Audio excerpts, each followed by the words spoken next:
बिस्मिल्लाहिर्रहमानिर्रहीम अस्सलामु अलैकुम एवरीवन। कैसे हैं सब? उम्मीद है सब खैरियत से होंगे। अल्लाह हम सबको अपनी हिफ्ज़ व अमान में रखे और अल्लाह आप सबको आपके मकासद में कामयाब करे। तो डियर स्टूडेंट, आज हमारा आइल्स में लेक्चर नंबर 9 है, जिसमें आज एक दफ़ा फिर हम रीडिंग प्रैक्टिस करेंगे, रीडिंग मॉड्यूल की फिर से प्रैक्टिस करेंगे। तो मूव करते हैं अपने लेक्चर की तरफ। प्रीवियस लेक्चर में हमने एक पैसेज को डिस्कस किया था, उसके क्वेश्चंस के आंसर्स आपको बताए थे। आज इसी तरह फिर से हम कुछ पैसेजेस को डिस्कस करेंगे और इसके बाद का जो लेक्चर होगा उसमें भी हम कुछ पैसेजेस को डिस्कस करेंगे, ताकि ये जो रीडिंग मॉड्यूल है इसकी जो तैयारी है, कम से कम इसकी तैयारी आपकी कंप्लीट हो जाए। फिर उसके बाद हम दूसरे मॉड्यूल की तरफ मूव करेंगे। तो क्वेश्चंस हैं, फर्स्ट वाली पैसेज के क्वेश्चन नंबर 1 है कि what are the alternative names for mount Everest in Nepal and Tibet. What are the alternative names for Mount Everest in Nepal and Tibet? Where is Mount Everest located? Where is Mount Everest located? Why is climbing Mountain Everest considered a dangerous and demanding task? Why is climbing Mountain Everest considered a dangerous and demanding task? Passage को read करते हैं और हमने ये जो questions आपके सामने discuss किए हैं, आपके सामने रीड किए हैं, आपने इन क्वेश्चंस के आंसर्स मुझे बताने हैं। अपना नोट पैड निकाल लें, नोट पैड पे इन क्वेश्चंस के आंसर आपने लाजमी लिखने हैं और वापस आपने इन क्वेश्चंस के जो आंसर हैं मुझे कमेंट करने हैं, ताकि मैं देखूं कि आप कितना मेरी बात को फॉलो करते हैं और कितना क्वेश्चंस के आंसर आप सही लिख रहे हैं। तो पहले आप वीडियो को पॉज करें। एक दफा ये मैं रीड करूंगी पैसेज को रीड होने के बाद आपने ये लेक्चर पॉज करना है, उन क्वेश्चंस के आंसर लिखने हैं, उनको कमेंट करना है।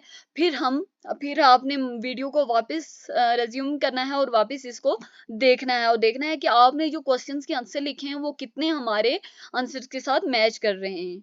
तो mountain Everest also known in Nepal as Sagarmatha and in Tibet as Chomolungma is earth highest mountain।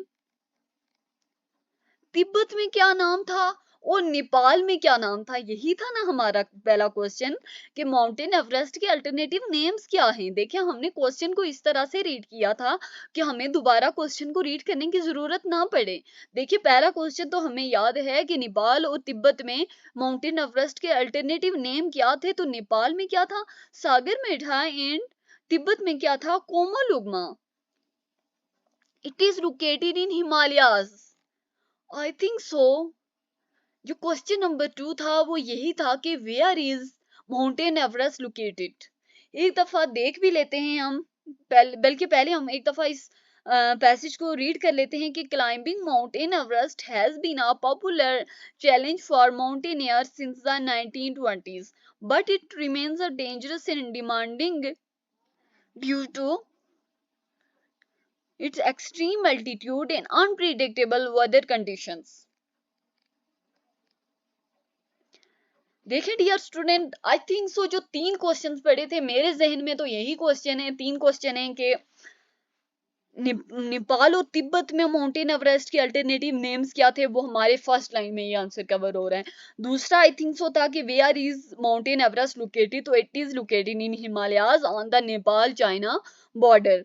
उसके बाद थर्ड था कि पता नहीं, आई थिंक ये क्वेश्चन था कि क्यों ये क्लाइंबिंग है, माउंटेन एवरेस्ट की जो क्लाइंबिंग है ये डेंजरस समझी जाती है।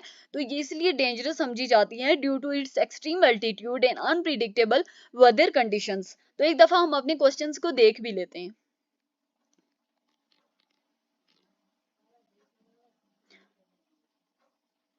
What are the alternative names for Mountain Everest in Nepal and Tibet?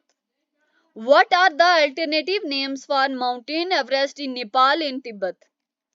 ठीक है, ये क्वेश्चन हो गया। दूसरा है where is mountain Everest located and why is climbing mountain Everest considered dangerous and demanding task. देखिए डियर स्टूडेंट, मैं आपको यही चीज समझाना चाहती हूँ कि आपने क्वेश्चंस को इस तरह रीड करना है, इस तरह आपने क्वेश्चंस को अपने माइंड में रखना है कि जब आप पैसेज को रीड करें तो पैसेज को रीड करते करते आप जैसे जैसे रीड करते जाएं आपको अपने क्वेश्चंस के आंसर मिलते जाएं।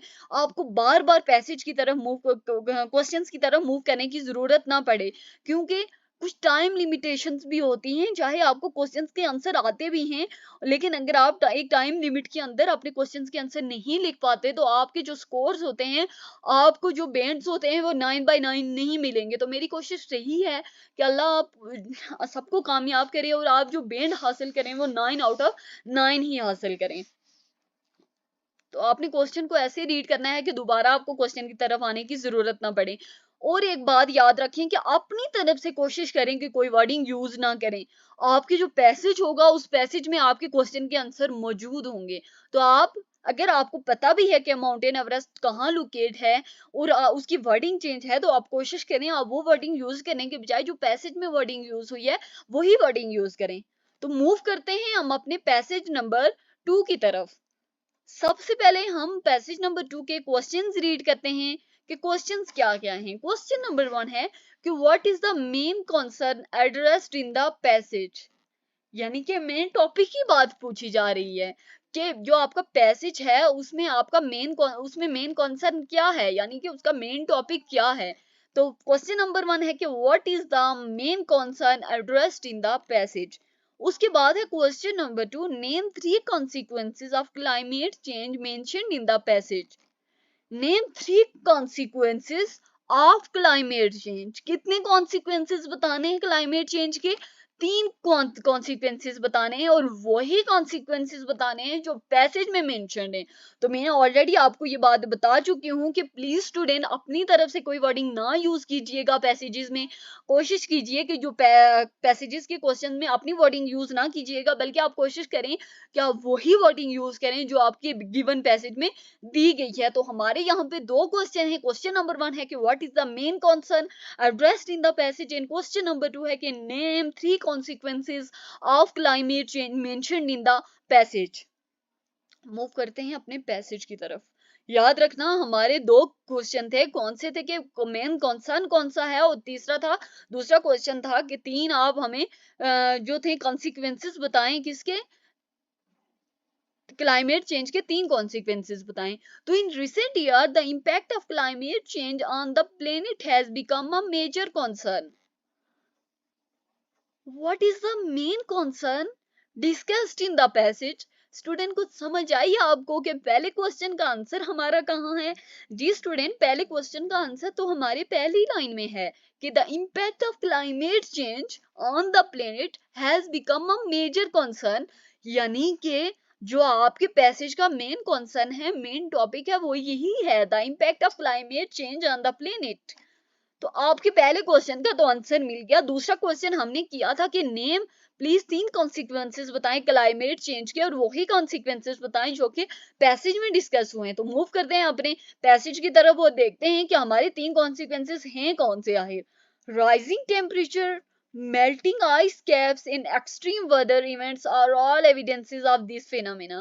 As a result, various countries and organizations are working together to develop strategies to reduce carbon emissions and mitigate the effects of global warming।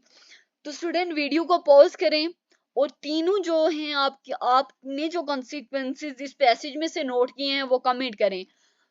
तो आपके जो क्वेश्चन नंबर 2 का आंसर है कि name 3 consequences of climate change discussed in the passage, तो है rising temperature, melting ice caps in extreme weather. तो student देखें, आपको पूरा पैसेज रीड करने की जरूरत भी नहीं पड़ेगी।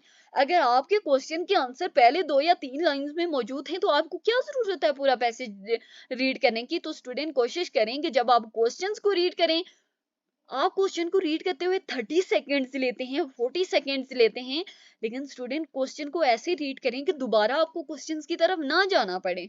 क्योंकि आपको अगर आप ये हरकत करेंगे कि आप क्वेश्चंस को सही से रीड नहीं करेंगे, उनका एक कॉन्सेप्ट अपने माइंड में नहीं बनाएंगे, तो आपको बार बार क्वेश्चंस की तरफ जाना पड़ेगा, आपको बार बार पैसेज को रीड करना पड़ेगा, तो आपका जो टाइम होगा वो बहुत ज्यादा वेस्ट हो जाएगा। थर्ड पैसेज के हम क्वेश्चंस देखते हैं कि थर्ड पैसेज के क्वेश्चन कौन कौन से हैं। When did the industrial revolution start? Student question number 1 है क्या, क्वेश्चन नंबर 1 क्या है? When did the industrial revolution start, यानी कि इंडस्ट्रियल रेवोल्यूशन कब स्टार्ट हुआ। क्वेश्चन नंबर 2 है कि what were the positive and negative impacts of the industrial revolution mentioned in the passage. यानी कि आपने इंडस्ट्रियल रेवोल्यूशन के पॉजिटिव इम्पैक्ट्स भी बताने हैं और नेगेटिव इम्पैक्ट्स भी बताने हैं। स्टूडेंट, अगर आपको इंडस्ट्रियल रेवोल्यूशन के खुद से कोई पॉजिटिव या नेगेटिव इम्पैक्ट्स पता हैं, आप जानते हैं, तो प्लीज आप उनको नोट डाउन ना कीजिएगा पेपर पे, बल्कि आपने वही क्वेश्चंस के आंसर लिखने हैं, वही पॉजिटिव या नेगेटिव इम्पैक्ट लिखने हैं जो कि पैसेज में मेंशन होंगे। तो स्टूडेंट्स, हम लोगों ने दो क्वेश्चन कौन कौन से रीड किए हैं? When did the industrial revolution start? In question number 2 है कि when were the positive and negative impacts of the industrial revolution mentioned in the passage. Student, दो क्वेश्चन हैं, दोनों क्वेश्चंस को आपने याद रखना है। तो मूव करते हैं हम अपने पैसेज की तरफ। The Industrial Revolution, which began in the late 18th century, question number 1 क्या था हमारा कि when did the Industrial Revolution start? तो Industrial Revolution started in the late 18th century। तो स्टूडेंट, आपको समझ आई कि क्वेश्चन को सही तरह रीड करने के कितने ज्यादा बेनिफिट्स हैं। यानी कि आपको पैसेज पूरा रीड करने की जरूरत भी नहीं पड़ी, आपको पैसे 2 बार रीड करने की जरूरत नहीं पड़ी, बल्कि आपने क्या किया कि आपने क्वेश्चंस को सही से रीड किया था। तो आपको अपनी पहली लाइन में ही, आपको जब आपने ये लाइन पढ़ी है तो आपको फौरन से अपने क्वेश्चन का आंसर मिल गया है। तो mark the significant shift in the way goods were produced. Factories देखें, 2 क्वेश्चंस पूछे गए थे हमसे। पहला क्वेश्चन था कि इंडस्ट्रियल रेवोल्यूशन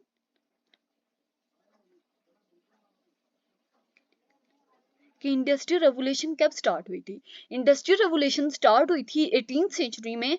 दूसरा क्वेश्चन है कि पॉजिटिव इम्पैक्ट बताने हैं हमने और नेगेटिव इम्पैक्ट बताने हैं। तो पॉजिटिव इम्पैक्ट कौन से हैं? पहला पॉजिटिव इम्पैक्ट आपको कहीं नजर आया है, mark the significant shift in the way goods were produced, यानी कि गुड्स की, चीजों की प्रोडक्शन में एक सिग्निफिकेंट किरदार अदा किया है, एक अहम किरदार अदा किया है इंडस्ट्रियल रेवोल्यूशन ने। Factories in mechanised process replace traditional and handcrafting. एक और हमारे पास पॉजिटिव इम्पैक्ट आ गया कि factories in mechanised process replace traditional handcrafting leads to increased production in economic growth। तो स्टूडेंट, आपको आपके क्वेश्चन का आंसर तो मिल गया होगा ना? पॉजिटिव इम्पैक्ट का क्वेश्चन, पॉजिटिव इम्पैक्ट का जो आंसर है वो आपको मिल गया होगा है negative impact. However, this period also brought about social and environmental challenges such as poor working conditions and pollution। यानी कि जो आपके नेगेटिव इम्पैक्ट में आपने क्या लिखना है कि पुअर वर्किंग कंडीशंस इन पोल्यूशन, और जो आपने अपने पॉजिटिव इम्पैक्ट में लिखना है, नेगेटिव इम्पैक्ट में आपने क्या लिखना है? पुअर वर्किंग कंडीशंस इन पोल्यूशन। और पॉजिटिव इम्पैक्ट में आपने लिखना है कि एक उन्होंने सिग्निफिकेंट शिफ्ट किया है गुड्स को प्रोड्यूस करने में, और दूसरी क्या कि फैक्ट्रीज और जो मैकेनाइज्ड प्रोसेस था उसने ट्रेडिशनल हैंडक्राफ्टिंग को रिप्लेस्ड कर दिया है और इंक्रीज की है प्रोडक्शन और इकोनॉमिक ग्रोथ को। थैंक्स फॉर वॉचिंग, मिलते हैं नेक्स्ट वीडियो में स्टूडेंट्स। नेक्स्ट वीडियो में हम फिर से कुछ पैसेजेस के साथ आएंगे, ज्यादा से ज्यादा 2 या 3 से पैसेजेस होंगे, और 2 या 3 पैसेजेस को हम आपके साथ डिस्कस करेंगे। इसी तरह से डिस्कस करेंगे ताकि जो आपका रीडिंग मॉड्यूल है वो एटलीस्ट कवर हो जाए। तो ये कवर करने के बाद हम आपको कुछ टिप्स बताएंगे, कुछ ट्रिक्स बताएंगे इसको सॉल्व करने की, रीडिंग मॉड्यूल को। देन हम किसी दूसरे मॉड्यूल की तरफ मूव करेंगे। आपने भी कमेंट करके बताना है कि आपको इस किस्म के वीडियोस अगर पसंद आते हैं तो हम आपके साथ और प्रैक्टिस करेंगे। अगर आप चाहते हैं कि पैसेजेस 3, जैसे मैंने आपको 2 पैसेजेस आई थिंक पहले करवाएं, 3 आज करवाएं, 2 या 3 कल करवाऊंगी, तो आप चाहते हैं कि हम रीडिंग मॉड्यूल की और प्रैक्टिस करें, तो आपने कमेंट करके बताना है। क्योंकि मेरे ख्याल में इतनी प्रैक्टिस काफ़ी है, लेकिन अगर आई थिंक सो कि ज़रूरी नहीं है कि इतनी प्रैक्टिस काफ़ी हो। तो अगर आप चाहते हैं कि हम और प्रैक्टिस करें तो आपने कमेंट करके मुझे ज़रूर बताना है। तो थैंक्स फॉर वॉचिंग, मिलते हैं नेक्स्ट वीडियो में।